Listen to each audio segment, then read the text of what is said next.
Southeast Asia.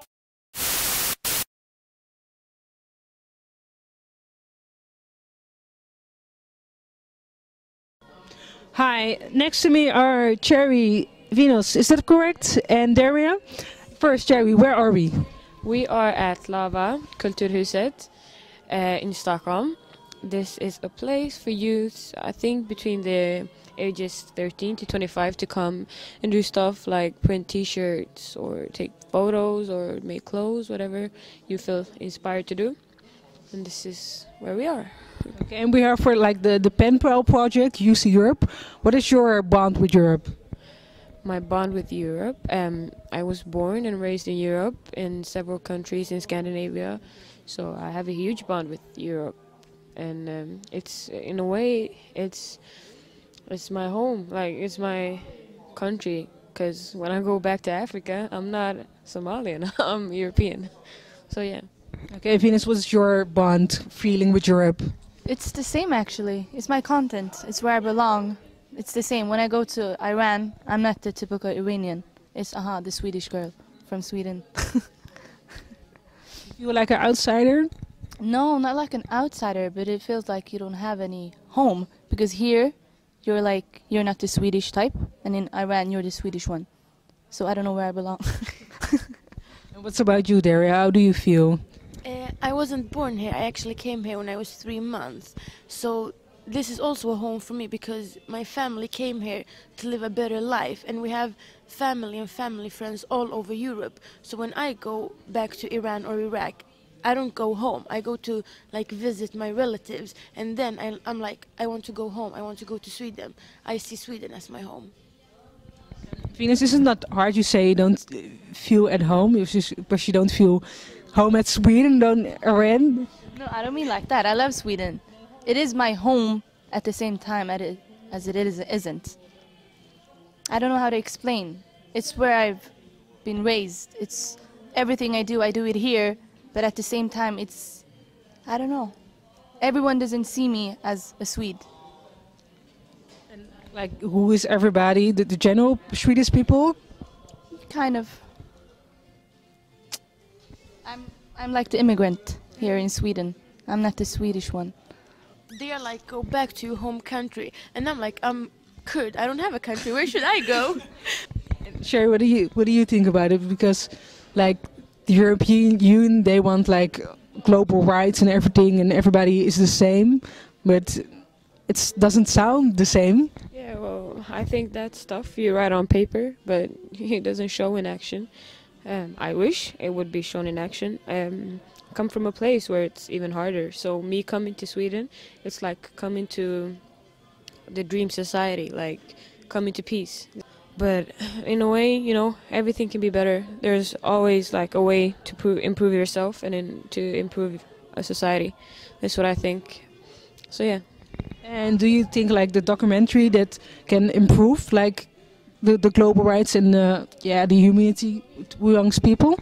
Yeah, I think the ones that see it will understand the similarities we have and the differences we have, because everyone's an individual. You have your own problems, you have your own like ways to solve things, but still we're united because we've been through stuff and we know stuff that no one really gets to hear.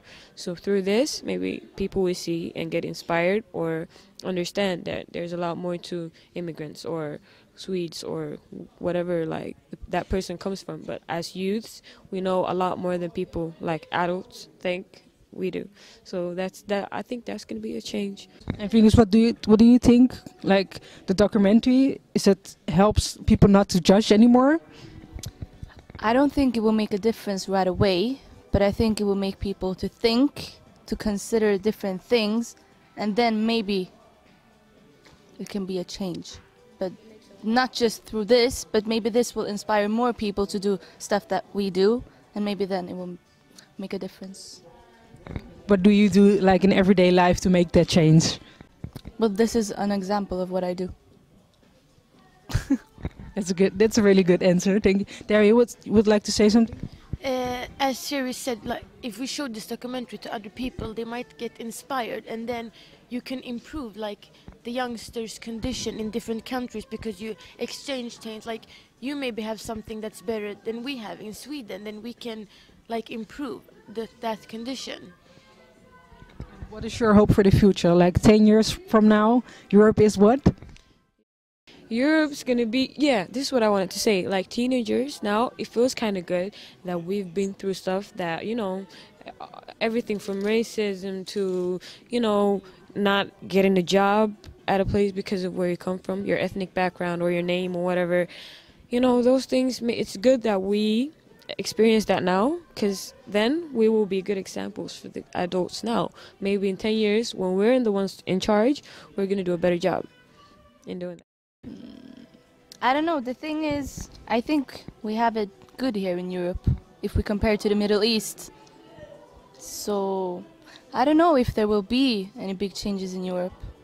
Don't you think it can be better? Of course, it can be better, but I think we should focus more on the other continents. We should have a standard in the world, and when we have a standard, maybe we can improve. But I don't think we have the same standards everywhere in the world. So I don't think we should prioritize Europe first. Just the world. It's impossible to think like that, but I don't know. In 10 years, I think that, as Cherrie said again, when we are the youngsters now, so when we will get bigger and being the adults, we can understand the youngsters better, and when they want to do something, we can help them because we've been there ourselves. And I don't think that it's about making the change. I think that it's about being the change yourself. Okay, so I'm from Holland, and what do you think of Holland? I mean, I don't know a lot about Holland, except that I heard it's very beautiful, like with flowers and everything, and people ride on bicycles. But one thing I've been thinking about, and I know that every teenager has thought about it, even when it's the weed thing, you know, the coffee shops. I mean, in a way, you know, like it's nice. It's like here, like a big problem, like in the youth society, is people selling drugs. And I can understand that that's not a problem for you guys though, because where I come from, where I live in the suburb I live in, I see people I used to hang around with selling weed every day, like being in jail for that. And in a way, you know, and in some other ways, people think, you know, it's still a drug, but if alcohol, why not weed? But I don't smoke weed, but that's how I see it, because that's how people has, like, you know, that's the kind of effect it gives me. Because when I see people that, you know, on... Yeah, because in Europe they want to change it. Because Holland is like very different from other countries, but in Europe they want to skip that. No more drugs in Holland. They know it, because listen, you know, in Denmark it's illegal there too, but they have this village where you can go buy weed, chill, and do whatever you want. And the police know about this, but they won't do anything because they know, like, this is a tourist trap, like, you know what I mean? So that's kind of hypocritical too. Why do you want to, you know? And in a way, like, we see people drinking and driving and killing people, and like we see drunk people standing out in the, like, roads and, you know, getting into fights, people coming out of clubs getting into fights, like, you know, I've never seen a person hide doing that. To be honest, I've never seen a high person going killing someone or getting in a car and, you know what I mean. And in a way, like, all the musicians we love and listen to, that's what they get inspired by. Bob Marley, like, all the great songs are produced by weed. Like, and gangsters get smart by weed. That's what I think. Never heard that one, but maybe I should try smoking more weed. And what do you think of? Have you ever heard? Do you really hear stuff about Holland here in Sweden, or? I don't actually have any more comments. I just totally agree with Cherrie on everything. But do you like hear a lot of news from other different European countries? What's going on? Yeah. So I'm Somalian. And I read a book by this Somalian woman that's a politician in Holland called Ayaan Hirsi something. Ayaan Hirsi Ali. Yeah, exactly. And that's been a thing that, I don't know, a lot of people's been, like, bugging about, especially in my country. Everyone hates her because of, like, you know, and in a way I think she's a good politician, or, like, that's the feeling I get. of reading her books and stuff, but in a way it's like they're depriving Muslim people in Holland, and they're starting to do that here too, and I don't understand why, because religion and what people do is not the same thing. So that's the one thing I've been thinking about Holland too. There's like a dude in Holland, I know if it's called, he's like against foreigners, Muslims, everybody who's different has to go to his own country, and just you buy a boat or something, just go away. Is that really a big issue in Sweden? I don't think we have that kind of issues in Sweden, but it's two different groups in Sweden. I don't know. But for 2 years ago, we had a vote for the new parliament, and then Sverige, they came into the parliament, and they are like, also from the beginning, they are like, everybody that's different, as they don't belong here. That's what they really think, but they are saying it like in other words. So it's like it's coming to that point now.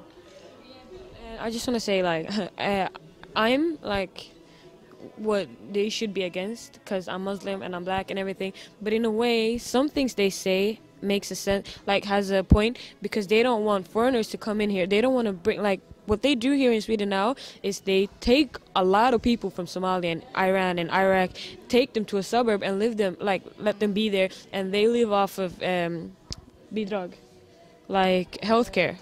And that's not good, because the one thing I remember about Finland that was good was that they didn't bring as many foreigners to the country, like immigrants to the country, but the ones they brought would always get a car and a house, like money, work, like jobs, everything on a silver plate, just so you have a good base to start on a good ground to start on. And that's what we need. We can't just bring a lot of 100 Somalians on a boat, and then what? They just stay there and live off of healthcare. And that's one thing I agree with the Swedish Democrats on. But we in Holland have like a similar program. Yeah, but that's the one thing I agree on, and some like little things. But when it comes to the point where they say like, yeah, all the immigrant men are rapists or whatever, that's when it gets like you can't do that, because When it gets like serious. that's when it gets racial or racist. You know what I mean?